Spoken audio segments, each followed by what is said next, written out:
नमस्कार। मैं अबरार खान यूट्यूब मंच से।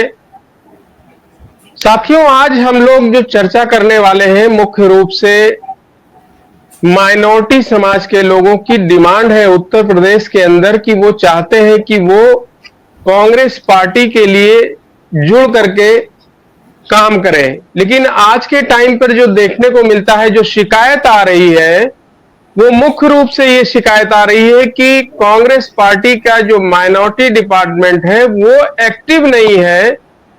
और वहीं दूसरी तरफ कांग्रेस पार्टी के माइनॉरिटी डिपार्टमेंट के नेशनल कन्वीनर नजर फरीदी साहब ने सोशल मीडिया वर्कशॉप का ऑर्गेनाइज किया था, जिसमें खुद इमरान प्रतापगढ़ी साहब वहां मौजूद थे। तो आज हम उनसे ही सवाल करेंगे कि आखिर क्या वजह है, जब जनता की डिमांड है, माइनॉरिटी समाज चाहता है वो कांग्रेस के साथ जुड़ना, तो वो क्या वजह है कि वो लोग उतनी मजबूती से लोगों के साथ जुड़ नहीं पा रहे हैं। तो हम चाहते हैं पहले आपको एक वीडियो दिखाते हैं, छोटा सा वीडियो जो सोशल मीडिया का जो वर्कशॉप हुआ था कांग्रेस माइनॉरिटी डिपार्टमेंट का, वो आप देखें, फिर आगे चर्चा।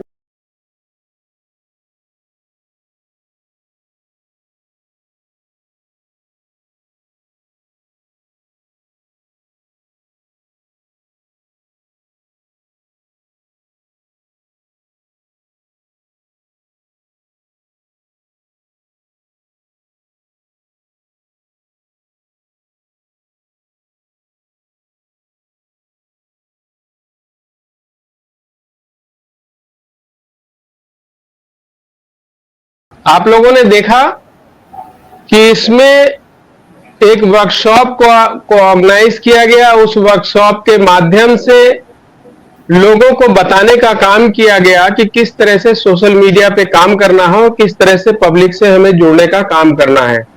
ये बात सोशल मीडिया के जो वर्कर्स हैं, उनके जो कार्यकर्ता हैं, उनके जो पदाधिकारी हैं, पूरे देश से लोग आए थे। देश के सभी राज्यों से लोग आए थे और राज्यों के जिलों से लोग आए थे। तो ये बड़ा वर्कशॉप हुआ और इसको ऑर्गेनाइज किया था खुद नजर फरीदी साहब ने। तो अस्सलाम वालेकुम, कैसे हैं आप नजर भाई? वालेकुम अस्सलाम अबरार भाई। तो नजर साहब, आपके ऊपर सबसे बड़ा आरोप ये है, आपकी संस्था के ऊपर सबसे बड़ा आरोप ये है कि जनता जुड़ना चाहती है, आप ग्राउंड से नहीं हैं, आप संगठन में जो ग्राउंड पे काम करने वाले लोग हैं उनसे नहीं है, बल्कि आप सोशल मीडिया से हैं। तो ग्राउंड के लोग, ग्राउंड का जो संगठन है आपका कांग्रेस माइनॉरिटी डिपार्टमेंट का, वो इतनी सक्षम तरीके से काम क्यों नहीं कर रहा है? इस पर आपने कभी कोई सवाल उठाया? अबरार भाई, दो तीन चीज हैं जो त्रुटियां हुई हैं उसके बारे में मैं आपको बोलना चाहता हूं। सबसे पहले तो मैं नेशनल कन्वीनर नहीं हूं, मैं नेशनल कोऑर्डिनेटर हूं और सोशल मीडिया का इंचार्ज हूं। दूसरी चीज ये है कि आपने जिस मुद्दे को उठाया और जो अल्पसंख्यक विभाग पे क्वेश्चन उठाया कि उत्तर प्रदेश के लोग जुड़ना चाहते हैं और अनफॉर्चुनेटली उन्हें मौका नहीं मिल रहा है संगठन से जुड़ने का, तो ऐसा नहीं है। हम लोगों ने बहुत भरसक कोशिश की है कि हम पूरे हिंदुस्तान में अल्पसंख्यक विभाग की आवाज बन के, अल्पसंख्यकों की आवाज बने, चाहे वो मुस्लिम समाज हो, जैन हो, क्रिश्चियन हो, सिख हो, ईसाई हो, सब लोगों के लिए हम आवाज बने। कभी कभी देखिए, कांग्रेस एक बहुत बड़ा समुद्र है, ठीक है, तो कहीं कहीं त्रुटियां रह जाती हैं। हमारी ऑर्गेनाइजेशन, जब से हमारे राष्ट्रीय चेयरमैन श्री इमरान प्रतापगढ़ी जी अल्पसंख्यक विभाग के चेयरमैन बने हैं, तब से बहुत ही मजबूत हुआ है और लगभग सारे राज्यों में मजबूत है। मैं मानता हूं कि जितनी मजबूती और चाहिए अल्पसंख्यक विभाग को, शायद उत्तर प्रदेश में इतनी मजबूत अभी नहीं हुई है, इस संगठन का विस्तार अभी नहीं हो पाया है। तो ऑलरेडी इस पे चर्चा चल रही है। चेयरमैन साहब ने प्रभारी लगाए हैं वहां पे उत्तर प्रदेश में, चुनाव से, लोकसभा चुनाव से जस्ट पहले उन्होंने एक मुख्य प्रभारी बनाया है और दो को कोऑर्डिनेटर्स भी, को इंचार्ज भी लगाए हैं पूर्वी उत्तर प्रदेश और पश्चिमी उत्तर प्रदेश के लिए। तो उम्मीद है कि बहुत जल्दी इस संगठन का काम पूरा हो जाएगा और आपको एक मजबूत संगठन ग्राउंड पे भी कांग्रेस की अल्पसंख्यक विभाग की दिखेगी। वैसे तो मैं देखिए मेरी जिम्मेदारी है नहीं ग्राउंड के ऊपर और मैं उस पर बहुत ज्यादा टिप्पणी नहीं करना चाहता हूँ या कुछ अपना वक्तव्य नहीं रखना चाहता हूँ, क्योंकि जिनकी जिम्मेदारी है वो अगर उस बारे में बताएं और तो ज्यादा बेहतर होगा। मैं सोशल मीडिया का इंचार्ज हूँ, मेरा फर्ज बनता है कि आप सोशल मीडिया पे कांग्रेस को किस तरीके से और अल्पसंख्यक विभाग की आवाज को किस तरीके से मजबूत करते हैं। मैं लगातार इस चीज की कोशिश कर रहा हूँ और पूरे देश में एक संगठन खड़ा करने की कोशिश कर रहा हूँ। उत्तर प्रदेश में भी हमारा संगठन है और अभी स्टेट लेवल तक है। मैं पूरी कोशिश कर रहा हूँ कि मैं बहुत जल्द से जल्द उसको विधानसभा वाइज और ब्लॉक वाइज तक लेकर जाऊं।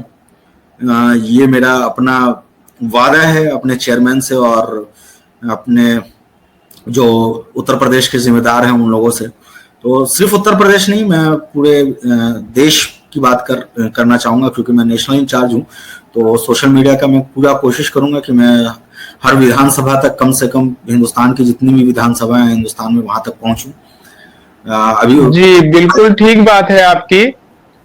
इसमें एक बड़ी बात यह है कि इमरान प्रतापगढ़ी साहब जिस तरीके से जमीन पर आम जनता से जुड़ने का बराबर निरंतर प्रयास करते रहते हैं, उनकी परेशानियों को सदन में उठाने का काम करते हैं। अभी आप लोगों ने सुना होगा जब बजट सेशन पे वो अपनी बात को रख रहे थे और उन्होंने उस 10-12 मिनट का जो उनका अपना वक्तव्य था, उसमें से कोई भी इंसान उनके वक्तव्य का 2-4 सेकंड भी नहीं निकाल सकता कि जिसमें उन्होंने सांस ली हो और वो हिस्सा खाली गया हो। आप उसको सुने और समझें जिस तरीके से वो लड़ाई को लड़ रहे हैं और वो चाहते हैं, और जिस तरह से उनके संगठन को उसके साथ में खड़ा होना चाहिए और दिखना चाहिए, एक एक व्यक्ति के पास पहुंचना चाहिए, वो चीज में कहीं ना कहीं कमजोरी दिख रही है। इसलिए मैंने ये क्वेश्चन आपके सामने रखा था। आप उनका वक्तव्य सुने। उनका 3 वीडियो है, मैं आपको सुनवाऊंगा टाइम टू टाइम। देखिए कि कोई ऐसा मुद्दा देश का उन्होंने लगभग नहीं छोड़ा होगा जो कि आम जनमानस से जुड़ा ना हो। जी सुने। इमरान प्रतापगढ़ी। धन्यवाद सभापति महोदय। 83 मिनट 71 बार थपथपाई गई मेज, 14,417 शब्दों का बजट भाषण और उस बजट में अपने लिए राहत तलाशती मिडिल क्लास की हैरत ज़दा आंखें। सभापति महोदय, मेरे हाथों में जो दस्तावेज है, दरअसल ये देश के किसानों, गरीबों, मजदूरों की उम्मीदों का स्मारक है। ऐसा लग रहा है जैसे वित्त मंत्री महोदया ने बजट नहीं तैयार किया है, बल्कि प्रधानमंत्री जी की मन की बात का संकलन तैयार किया है। टूटा हुआ लश्कर का भरम देख रहे हैं, टूटा हुआ लश्कर का भरम देख रहे हैं और जिल्ले इलाही के करम देख रहे हैं। ताकत का नशा अक्ल पे हावी है तुम्हारी, तुम देख न पाओगे जो हम देख रहे हैं। वित्त मंत्री महोदया ने इस बजट में महंगाई पर सिर्फ 10 शब्द बोला है। जिस देश में टमाटर 100 रुपए किलो बिक रहा हो। सभापति महोदय, मेरा टाइम पॉज करें और बार बार इंटरप्ट करने को या तो मना करें। हाँ बोले, कृपया बोले। सभापति महोदय, वित्त मंत्री महोदया ने इस बजट में महंगाई पर सिर्फ 10 शब्द बोले हैं। जिस देश में टमाटर 100 रुपए किलो बिक रहा हो, उस देश की वित्त मंत्री के पास बजट में महंगाई पर बोलने के लिए सिर्फ 10 शब्द है। डीजल, पेट्रोल, आटा, चावल, दाल, सब्जी की महंगाई का तो कोई जिक्र ही नहीं। सावन चल रहा है तो प्याज और लहसुन का दाम पूछना तो शायद पाप होगा। मैंने तो यह भी सुना है कि वित्त मंत्री जी जो चीज खुद नहीं खाती हैं, उसके दाम से उनका कोई लेना देना नहीं होता। लेकिन इस बार बजट पेश करने के लिए पार्लियामेंट आने से पहले वित्त मंत्री जी ने दही और चीनी खाई थी। अब तो उनसे यह पूछा जा ही सकता है कि उन्हें दही, दूध और चीनी का रेट तो इन दिनों पता ही होगा। क्या उसे सस्ता करवाएंगी या नहीं सस्ता करवाएंगी? अगर पता है तो कृपया सस्ता करवाइए, क्योंकि इसी चीनी ने अमेठी में एक मंत्री महोदया का राजनीतिक कैरियर कड़वा कर दिया। सभापति महोदय, अपने शीश महलों में बैठे हुए सरकार के सांसद और मंत्री कह रहे हैं कि महंगाई कम हो रही है। अरे संसद की कैंटीन से बाहर निकल करके एक चाय का कप खरीदिए, तब समझ में आएगा कि महंगाई कम हो रही है या बढ़ रही है। किसी एक दिन अपनी किसी मजदूर की तरह अपनी दिन भर की दिहाड़ी लेकर के बाजार जाइए और अपने बच्चों के लिए राशन खरीदिए, तब पता चलेगा कि महंगाई कम हो रही है या नहीं हो रही है। यहां बैठ करके बड़ी बड़ी बातें करना आसान है। ये चूनर धानी धानी भूल जाते, ये पुरवा की रवानी भूल जाते, जो आकर 4 दिन गांव में रहते तो सारी लंतरानी भूल जाते। सभापति महोदय, इलेक्टोरल बॉन्ड खरीदने के नाम छुपाने वाली सरकार, इलेक्टोरल बॉन्ड खरीदने वालों के नाम छुपाने वाली सरकार इन दिनों आम के ठेला लगाने वालों के नाम जानना चाहती है। मुझे तो होटलों, ढाबों या आम के ठेलों पर नेम प्लेट लगवाने वालों से पूछना है कि कभी खून की बोतल पर देखा है किसी का नाम लिखा हुआ? मुझे पूछना है कि क्या कोरोना के दौरान अपनी उखड़ती हुई सांसों के लिए ऑक्सीजन तलाशने वाले किसी इंसान ने ऑक्सीजन लाने वाले किसी इंसान से पूछा था कि ऑक्सीजन लाने वाला इंसान हिंदू है या मुसलमान है? मुझे पूछना है कि लावारिस लाशों के लिए कोरोना में कांधा देने वाले, चिताओं के लिए लकड़ियां सजाने वाले किसी इंसान से पूछा गया था उसका नाम, उसका मजहब? लेकिन इन दिनों पूछा जा रहा है। सभापति महोदय, अफसोस देश के प्रधानमंत्री जी ने कभी न टूटने वाली चुप्पी ओढ़ ली है। आपने सुना जिस तरीके से एक दर्द उनके दिल में, आम जनमानस का था, और डर उनके दिल में नहीं था। ये दो बातें हैं कि दिल में डर नहीं है और लोगों के लिए दर्द है, जो सदन में उनकी जुबान से निकलता हुआ दिख रहा था। तो आप लोगों को सोशल मीडिया पे जो वर्कशॉप आपने किया, उस वर्कशॉप का मेन मुद्दा क्या था आपका? सबसे पहले तो मैं इस भाषण जो राष्ट्रीय चेयरमैन इमरान प्रतापगढ़ी साहब ने दिया है सदन के अंदर, उसके ऊपर बोलना चाहूंगा। बहुत ही शानदार भाषण था। कोई ऐसा क्षण नहीं था जिसपे उन्होंने सरकार को की गलत नीतियों को घेरा नहीं। और इस देश में जितने भी अहम मुद्दे हैं, चाहे वो महंगाई का मुद्दा हो, किसान का मुद्दा हो, एजुकेशन का मुद्दा हो, उन्होंने जितने भी अहम मुद्दे हैं इस अपने 10 से 12 मिनट के भाषण में उन्होंने सारे मुद्दों को कवर किया।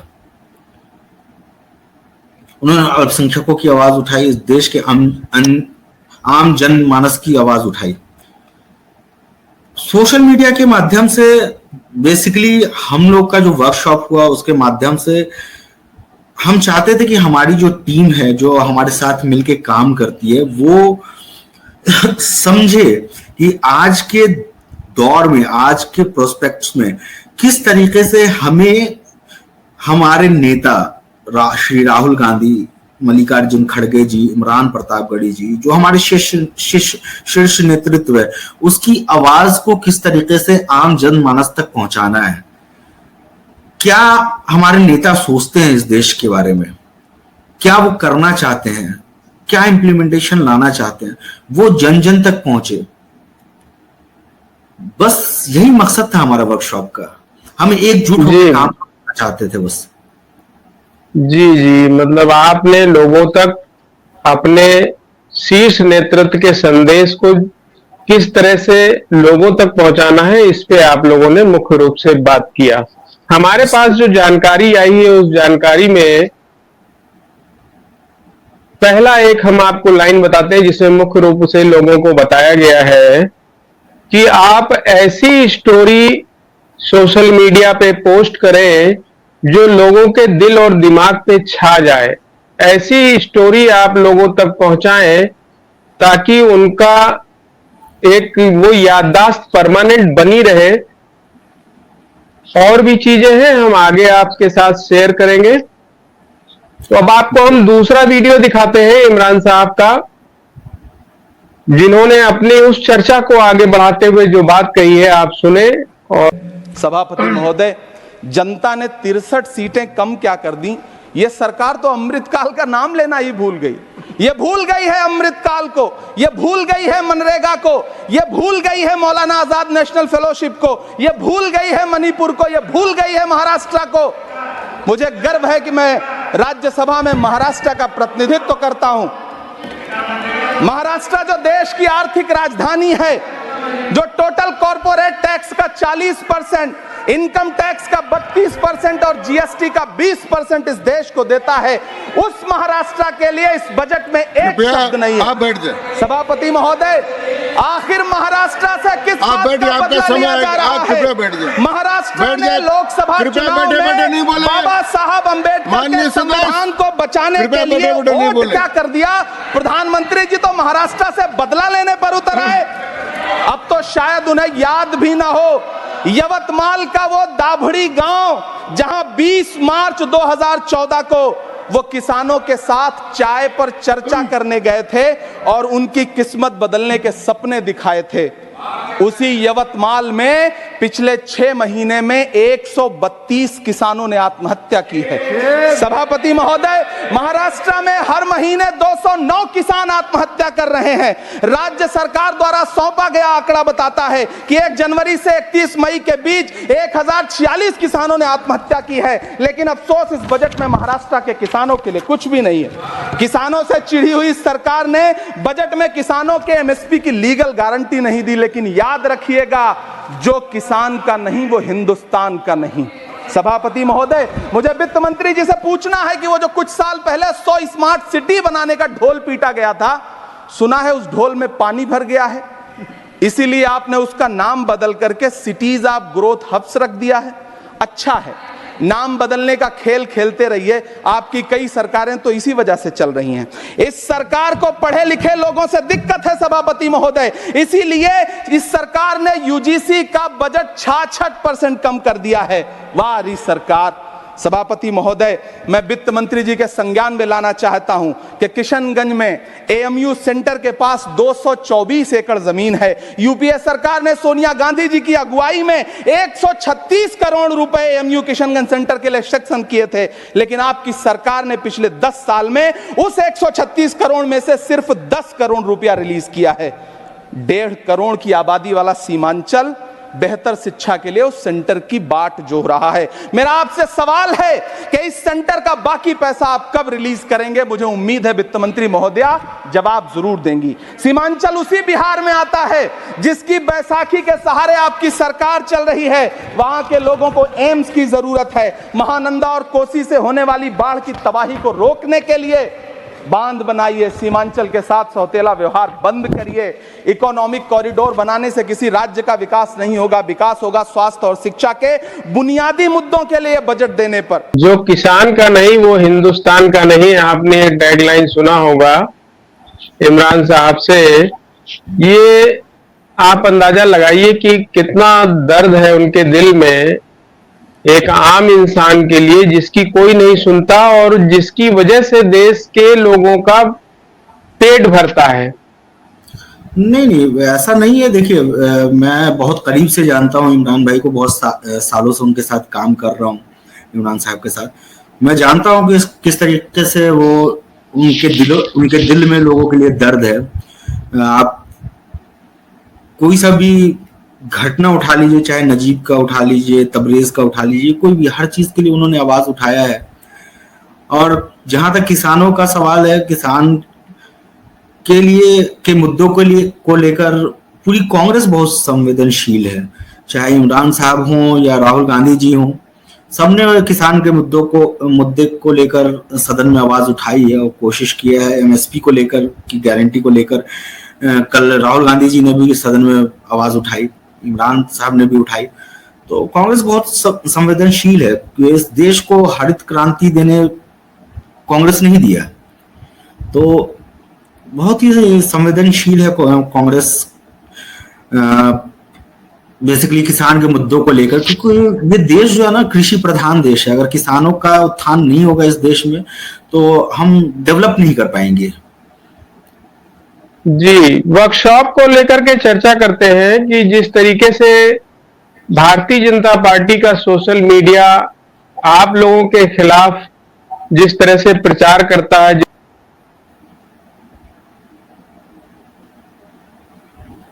आज के टाइम पर ये देखने को मिल रहा है कि जो सोशल मीडिया कांग्रेस का है वो निश्चित रूप से काफी मजबूत हुआ है, जिसमें आपका मेन बॉडी आईएनसी जो मेन बॉडी है उसका सोशल मीडिया काफी एक्टिव तरीके से काम कर रहा है। इसी तरीके से आपका सेवा दल, फिर आपका माइनॉरिटी का अब बहुत ही स्ट्रांग पोजीशन पे आता जा रहा है। तो आपको क्या लगता है कि सोशल मीडिया से बीजेपी के साथ लड़ाई किस तरह से आप लड़ेंगे और क्या उसका आधार है? पब्लिक प्लेटफॉर्म पे स्ट्रेटेजीज बताना शायद उचित नहीं होगा अबरार भाई, बट हम लोग बहुत मजबूत हुए हैं और सोशल मीडिया पे अगर आप आज के डेट में उठा के देख लें राहुल गांधी जी की व्यूज और नरेंद्र मोदी जी की व्यूज, इसमें बहुत ज्यादा डिफरेंस आपको देखने के लिए मिलेगा। उनके जो YouTube चैनल्स पे या फिर पेजेस पे जो व्यूज आते हैं उसको देखिए और मोदी जी को के व्यूज देखिए, वो कहीं आसपास भी नहीं है। तो बहुत फर्क आया है सोशल मीडिया में। मैं इसके लिए सबसे पहले तो जो मेन स्ट्रीम जो अपना कांग्रेस का सोशल मीडिया, उसके लिए सबसे पहले तो मैं सुप्रिया शिंदे जी को धन्यवाद करना चाहूंगा, क्योंकि उनके आने के बाद से बहुत ही अच्छी तरीके से नैरेटिव चेंज हुआ है। कांग्रेस सोशल मीडिया को लेके जो एक नैरेटिव था कि हम बैकफुट पर रहते थे और बीजेपी अटैक करती थी और हम उसको डिफेंड करते थे, बट आज के डेट में अगर आप देख सकते हैं, आप देखें उठा के कोई सा भी प्लेटफॉर्म सोशल मीडिया का कांग्रेस का, तो हम फ्रंट फुट पे जाकर खेलते हैं और नौबत ये है कि बीजेपी उसको डिफेंड करना पड़ता है। तो मैं सबसे पहले तो सुप्रिया जी का धन्यवाद करना चाहता हूं कि उन्होंने कंप्लीटली नैरेटिव चेंज किया है। बड़ी बहन है हमारी आदरणीय है, गुरु है हमारी। दूसरा, मैं अगर आप माइनॉरिटी की बात करेंगे, माइनॉरिटी कांग्रेस के सोशल मीडिया की, तो मैं सबसे इमरान भाई का धन्यवाद करना चाहूंगा, क्योंकि उन्होंने बहुत ही खुला हाथ दिया और कहा कि नजर आप इसके इंचार्ज हो, आप देखो कि आप किस तरीके से काम करना चाहते हो, आप किस तरीके का नैरेटिव सेट करोगे और किस तरीके से अपनी टीम बनाओगे। उन्होंने बहुत सपोर्ट किया है और बहुत ही खुला हाथ दिया मुझे काम करने के लिए, और उसका इम्पैक्ट आप देख सकते हैं सोशल मीडिया पर। अगर आप माइनॉरिटी का भी सोशल मीडिया के प्लेटफॉर्म्स उठा के देखें, चाहे ट्विटर हो, फेसबुक हो, या अभी हम लोगों ने बहुत जल्दी ही अभी इंस्टाग्राम पे भी काम करना स्टार्ट किया है, तो वो दिखना स्टार्ट हुआ है। एक्चुअली क्या होता है ना कि जब आपके नेता आपको एक फ्री हैंड देते हैं काम करने के लिए, तो आप अपने हिसाब से काम करते हो और उसका रिजल्ट दिखता है। वो आज कांग्रेस के सोशल मीडिया पे वो रिजल्ट दिख रहा है। जी बिल्कुल। तो अब हम आपको अगला बयान सुनाते हैं राज्यसभा का इमरान साहब का, जिसपे उन्होंने उत्तर प्रदेश की जनता का दर्द और बहुत ही शानदार अंदाज। सभापति महोदय, एक तरफ तो इस बजट में पीएम आवास योजना के तहत 3 करोड़ अतिरिक्त मकान देने की घोषणा है और दूसरी तरफ लखनऊ के अकबर नगर में 1280 वो मकान हैं जिन्हें रिवर फ्रंट बनाने के नाम पे बुलडोजर से जमींदोज कर दिया गया। सभापति महोदय, लोग चीखते रहे, बच्चे बिलखते रहे, वसुधैव कुटुंबकम का नारा लगाने वाली सरकार इंसानों के घरौंदे उजाड़ कर जश्न मना रही है। सभापति महोदय, मेरा बहुत भावुकता के साथ देश के प्रधानमंत्री से सवाल है कि इन उजड़ते हुए मकानों और बेघर होते हुए घरों को देख करके आपको नींद कैसे आती है, आप सो कैसे पाते हैं? मेरा सवाल है इस देश के प्रधानमंत्री से, या तो लोगों के घरौंदे उजाड़ना बंद करिए या फिर करोड़ों मकान बनाने की झूठी घोषणाएं करना बंद करिए। यह बजट झूठ का पुलिंदा है। यह बजट आपके पिछले साल के बजट का कट कॉपी पेस्ट है। यह बजट हमारे चुनावी घोषणा पत्र की नकल करने की एक बेईमान कोशिश है। लेकिन कहावत है ना कि नकल के लिए भी अकल चाहिए। मेरे हाथ में एक तरफ न्याय पत्र है जो हमारा है और दूसरी तरफ अन्याय पत्र है जो आपका है। इस सरकार को आलोचना सुनने की आदत नहीं है सभापति महोदय। जब आप इनसे सवाल पूछिए तो ये कहते हैं कि आप बताइए 70 साल में आपने क्या किया है। मैं तो इस सदन में कहना चाहता हूं सभापति महोदय कि हमसे 70 साल का हिसाब मांगने वालों, जो सरकार अपना चलाया हुआ 2000 का नोट 7 साल नहीं चला सकी, वो हमसे 70 साल का हिसाब मांगती है। सभापति महोदय, मैं अंत में आपसे यह कहना चाहता हूं, यह बजट बैसाखी पर टिकी हुई सरकार का कुर्सी बचाओ बजट है। इस बजट में राज्यों के साथ, किसानों के साथ, नौजवानों के साथ, महिलाओं के साथ, देश के मिडिल क्लास के साथ अन्याय किया गया है और इस अन्याय का खामियाजा आपको महाराष्ट्र, हरियाणा और झारखंड के चुनाव में भुगतना पड़ेगा। सभापति महोदय, इस सरकार ने नोटबंदी लगाकर देश की आम जनता की पूंजी कृपया छीन ली। बैठे बैठे नहीं बोले, गब्बर सिंह कृपया। टैक्स लगा करके छोटे व्यापारियों के कारोबार छीन लिए, पेपर लीक करवा करके युवाओं की आंखों से नौकरी के सपने छीन लिए, अग्निवीर लाकर देश के जवानों की उम्मीदें छीन ली, बुलडोजर लगाकर लोगों के आशियाने छीन लिए, महंगाई लाकर देश की जनता की थाली से निवाले छीन लिए और नारा लगाया कि हम तो सेवक हैं, 18-18 घंटे काम करते हैं। इन्हीं लोगों के लिए किसी ने शेर कहा है कि जो सच और झूठ में दूरी है वो दूरी समझते हैं, सियासी हाकिमों की हम भी मजबूरी समझते हैं, वो अपना हक समझते हैं निवाला छीन लेने को, डकैती को बहुत से लोग मजदूरी समझते हैं। हमें पता है कि कैसी मजदूरी की जा रही है। सभापति महोदय, मैं यहां खड़ा होकर के अंत में आपसे कहना चाहता हूं कि इस बजट में तमाम राज्यों के साथ अन्याय किया गया है, इस बजट में युवाओं के साथ अन्याय किया गया है, महिलाओं के साथ अन्याय किया गया है और खास तौर से महाराष्ट्र के लिए कुछ नहीं रखा गया है। महाराष्ट्र बाढ़ से जूझ रहा है, पानी बरसने से वहां 1500 से ज्यादा लोग मारे गए हैं। उस शहर को, उस राज्य को 4000 करोड़ के पैकेज की जरूरत है ताकि जो फसलें बर्बाद हुई हैं लोगों को राहत दी जा सकी। लेकिन अफसोस इस बजट में महाराष्ट्र के लिए ऐसा कुछ भी नहीं है। मैं आखिर में यह कहना चाहता हूं कि पिछले 7 दिन से इस बजट का बड़ा ढिंढोरा पीटा जा रहा है, इसे महान बताया जा रहा है, लेकिन कौन महान बता रहा है? सत्ता पक्ष के लोग, उन्हें तो बताना ही है, क्योंकि मैं अवध क्षेत्र से आता हूं, प्रतापगढ़ से, नीरज भाई भी अवध और पूर्वांचल से आते हैं। वहां एक कहावत है कि बिटिया की तारीफ किसने की? बिटिया की महतारी ने, यानी कि बेटी की प्रशंसा किसने की? मां ने। तो इस बजट की तारीफ सत्ता पक्ष करे तो करेगा ही, लेकिन विपक्ष के एक भी सांसद से आप पूछिए कि क्या उसके राज्य को कुछ मिला है, तो वो ये कहेगा कि नहीं, कुछ भी नहीं मिला है। बहुत बहुत आपने सुना जिस तरीके से उन्होंने लगभग सारे मुद्दों को टच किया और जिस तरीके से अपने दिल का दर्द सदन के अंदर बयान किया और बजट में जिन चीजों की कमी रही उसको खास करके उजागर किया और जिस तरह से सरकार ने अत्याचार किया आम जनमानस के साथ, उसको भी उन्होंने बहुत ही सफाई से अपनी बात को रखी। तो आप इस पे क्या कहना चाहेंगे नजर साहब? बेशक इस बार जो बजट आया है वो मुझे समझ में नहीं आता है कि सरकार चाहती क्या है। आप मिडिल क्लास के लिए देख लीजिए, सैलरीड पर्सन के लिए देख लीजिए, आपने टैक्स स्लैब में कटौती कर दी, किसानों के लिए आप कुछ दे नहीं रहे हैं। आप